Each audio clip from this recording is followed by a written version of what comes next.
민수기 12장.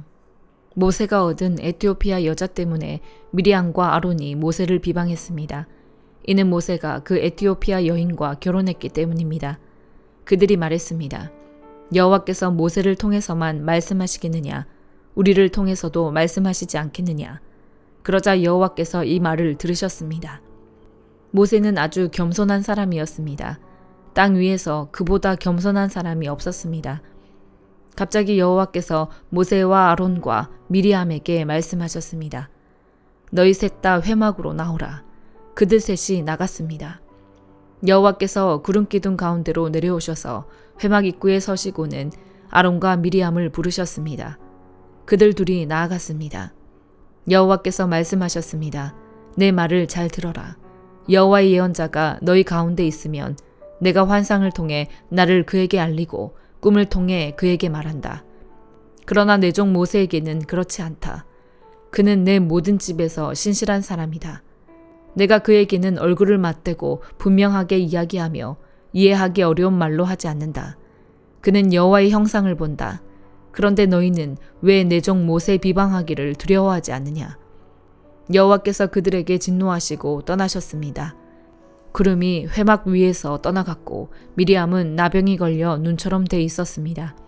아론이 미리암을 향해 돌아보니 미리암이 나병에 걸려 있었습니다. 그래서 그가 모세에게 말했습니다. 보소서, 내 주여, 제발 이 죄를 우리에게 돌리지 마십시오. 우리가 어리석게 행동해 죄를 저질렀습니다. 미리암이 모태에서 나올 때 살이 반이 썩은 채 죽어 나온 사람처럼 되지 않게 해주십시오. 그러자 모세가 여호와께 부르짖었습니다. 하나님이여, 미리암을 고쳐주십시오. 여호와께서 모세에게 말씀하셨습니다. 만약 미리암의 아버지가 그녀의 얼굴에 침을 뱉었다면 7일 동안 수치스럽지 않겠느냐? 그녀를 7일 동안 진 바깥에 가두어라. 그 후에야 들어올 수 있을 것이다. 그리하여 미리암은 7일 동안 진 바깥에 갇혀 있었고 백성들은 그녀가 돌아올 때까지 길을 떠나지 못했습니다.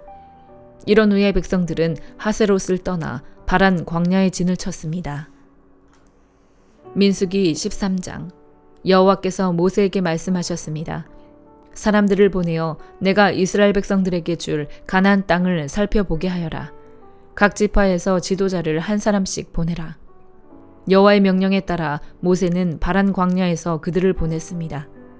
그들은 모두 이스라엘 자손의 우두머리들이었습니다.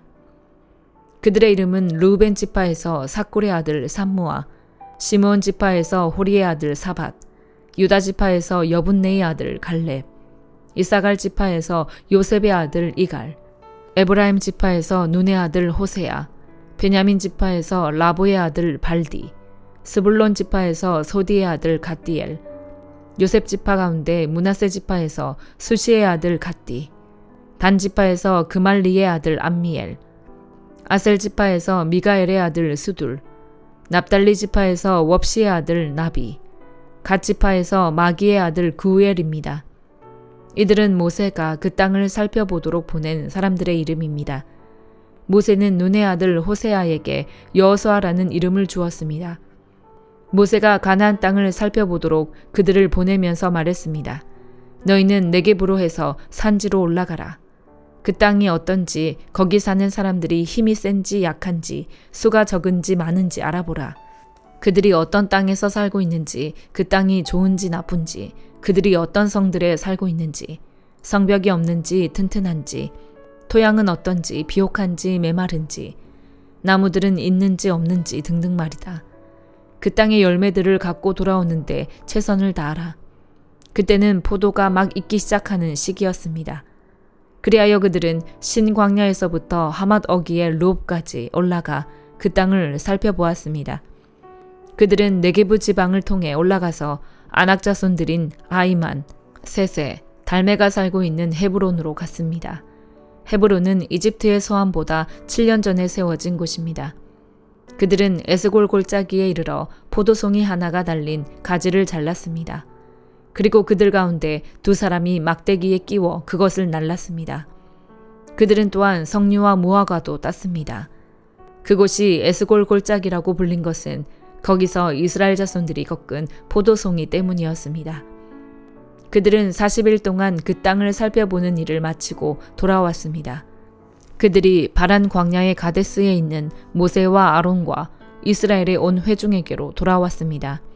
거기서 그들은 모세와 아론과 온 회중에게 보고했고 그 땅의 열매를 보여주었습니다. 그들은 모세에게 이렇게 보고했습니다. 당신께서 우리를 보내신 그 땅에 우리가 들어갔는데 그곳은 젖과 꿀이 흐르는 땅입니다. 거기서 나는 열매가 있습니다. 그런데 거기 사는 사람들은 힘이 세고 그 성들은 튼튼한 데다 엄청나게 큽니다. 게다가 거기서 아낙 자손들을 보았습니다. 네게부 지방에는 아말렉 사람들이 살고 있고 헷 사람들과 여부스 사람들과 아모리 사람들은 산지에 살고 있습니다. 그리고 가나안 사람들은 바닷가와 요단강을 따라 살고 있습니다. 그때 갈렙이 모세 앞에서 백성들을 진정시키면서 말했습니다. 우리가 올라가 그 땅을 점령하는 것이 좋겠습니다. 우리는 분명히 할 수 있습니다. 그러나 그와 함께 올라갔던 사람들이 말했습니다. 우리가 그 사람들에게 올라가서는 안 됩니다. 그들은 우리보다 훨씬 더 강합니다. 그러고는 그들이 이스라엘 백성들에게 자신들이 살펴보고 온 땅에 관해 좋지 못한 이야기를 했습니다. 우리가 살펴보고 온 그 땅은 거기 사는 사람들을 잡아먹는 땅입니다. 우리가 거기서 본 사람들은 모두 신장이 컸습니다. 우리가 거기서 네피림, 곧 네피림에게서 나온 아낙 자손들을 보았습니다. 우리 눈에도 우리가 메뚜기처럼 보였으니 그들 눈에도 마찬가지였을 것입니다. 시편 49편. 너희 모든 백성들아 이 말을 들으라. 이 세상에 사는 모든 사람들아 귀를 기울이라. 낮은 사람이나 높은 사람이나 부자나 가난한 사람이나 할 것 없이 다 들으라. 내 입이 지혜의 말을 할 것이고 내 마음의 묵상으로 꿰뚫어 알게 되리라. 내가 귀 기울여 잠언을 듣겠고 하프를 켜면서 내 수수께끼를 풀리라. 재난의 날이 다가올 때 내 발꿈치의 범죄가 나를 둘러쌀 때를 내가 왜 두려워하겠는가.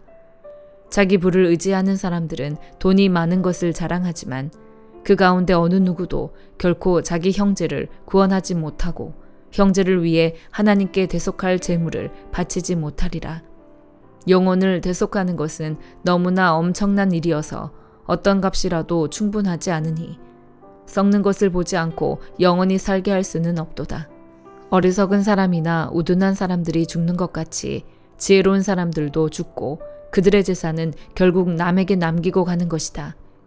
그들이 속으로는 자기 집이 영원히 남고 그 거처가 대대로 있을 것이라며 그 땅도 자기들 이름을 따서 붙이지만 제 아무리 명예가 있다 해도 사람이란 오래가지 못하고 죽게 돼 있는 짐승과 다를 것이 없다. 이것이 바로 어리석은 사람들의 운명이니 오직 그들의 자손이 그들의 말을 증명하리라. 셀라.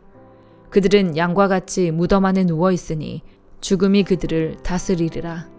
아침이면 정직한 사람들이 그들을 다스릴 것이요 그들의 아름다움은 무덤에서 사라져 그 흔적조차 없어지겠으나 오직 하나님께서 내 영혼을 무덤의 건세에서 구원하시고 나를 받아주시리라.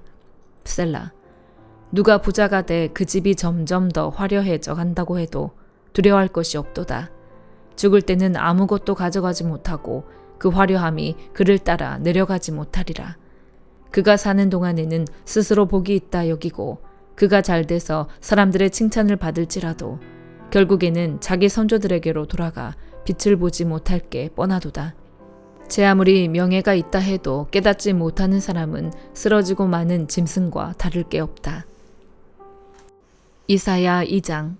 이것은 아모스의 아들 이사야가 본 유다와 예루살렘에 관한 말씀입니다. 마지막 날에 여호와의 성전이 있는 산이 산들의 머리 위에 우뚝 서고 언덕들보다 높이 솟아 모든 민족들이 그리로 물밀듯이 몰려올 것이다. 많은 백성들이 오면서 말할 것이다. 자, 올라가자. 여호와의 산으로, 야곱의 하나님의 집으로. 그분이 우리에게 그분의 길을 가르쳐 주실 것이니 우리가 그분의 길을 걸어가자. 율법이 시온에서 나오고 여호와의 말씀이 예루살렘에서 나온다. 그분이 민족들 사이에서 재판하시고 많은 백성들을 중재해 판결하실 것이니 그들이 자기 칼을 쳐서 쟁기를 만들고 장을 쳐서 낫을 만들 것이다. 민족이 민족에 대항해 칼을 들지 않으며 군사훈련도 다시는 하지 않을 것이다. 야곱의 집아, 와서 여호와의 빛 가운데 걸어가자. 주께서 주의 백성 야곱의 집을 버리셨습니다. 이는 동쪽에서 온 미신이 그들에게 가득 찼기 때문입니다. 그들은 블레셋 사람들처럼 점을 치고 이방 사람들과 손을 잡고 언약을 맺었습니다. 그 땅에는 은과 금이 가득하며 보석도 끝이 없습니다. 그 땅에는 말들이 가득하고 병거도 끝이 없습니다. 그 땅에는 우상들이 가득합니다. 그들은 자기 손으로 만든 작품에 자기 손가락으로 만든 것에 절을 합니다. 사람들이 누구나 절하고 엎드리니 그들을 용서하지 마십시오. 바위 틈으로 들어가라. 땅속에 숨으라. 여호와의 두려운 얼굴과 위엄을 바라는 광채를 피하라. 인간의 오만한 눈이 감기고 사람들의 거만함이 꺾일 것이니 그날에 여호와 그분만이 홀로 드높이실 것이다. 그날은 만군의 여호와께 속한 날, 모든 거만한 사람들과 높임받는 사람들과 기고만장한 사람들이 낮아지는 날이다. 또 높이 뻗은 레바논의 모든 백향목과 바산의 모든 상수리 나무와 드높은 모든 산과 솟아오른 모든 언덕과 드높은 모든 탑과 튼튼한 모든 성벽과 다시스의 모든 배와 못들어진 모든 조각물이 낮아지는 날이다. 사람의 거만이 땅에 떨어지고 인간의 오만은 낮아질 것이다. 그날에 여호와 그분만이 홀로 드높으시고 우상들은 모조리 사라질 것이다. 여호와께서 땅을 흔들기 위해 일어나실 때 사람들은 그분의 두려운 얼굴과 위엄을 바라는 광채를 피해 바위 틈의 동굴로 땅속 구덩이로 들어갈 것이다. 그날의 사람들은 자기들을 위해 만들었던 은 우상과 금 우상을 두더지와 박쥐들에게 던져버릴 것이다. 여호와께서 땅을 흔들기 위해 일어나실 때 사람들은 그분의 두려운 얼굴과 위엄을 바라는 광채를 피해 바위 구멍과 절벽 틈으로 들어갈 것이다. 사람 높이는 것을 그만두라. 그의 숨이 코에 붙어 있으니 뭐가 그리 대단하겠느냐. 히브리서 10장. 율법은 다가올 좋은 것들의 그림자일 뿐 그것이 실체의 형상 그 자체는 아닙니다. 그러므로 그것은 해마다 끊이지 않고 드리는 똑같은 제사들을 통해 나아오는 사람들을 결코 온전하게 할 수 없습니다. 그렇게 할 수 있었다면 바치는 일이 그치지 않았겠습니까? 왜냐하면 섬기는 사람들이 단번에 정결케 돼 더 이상 죄를 의식하는 일이 없었을 것이기 때문입니다. 그러나 이 제사들에는 해마다 죄를 생각나게 하는 것이 있습니다. 이는 황소나 염소의 피가 죄를 제거하지 못하기 때문입니다. 그러므로 그리스도께서 세상에 오시면서 이렇게 말씀하셨습니다. 주께서는 제물과 헌물을 원하지 않으시고 오히려 나를 위해 한 몸을 예비하셨습니다. 주께서는 번제와 속죄제를 기뻐하지 않으셨습니다. 그래서 내가 말했습니다. 보십시오.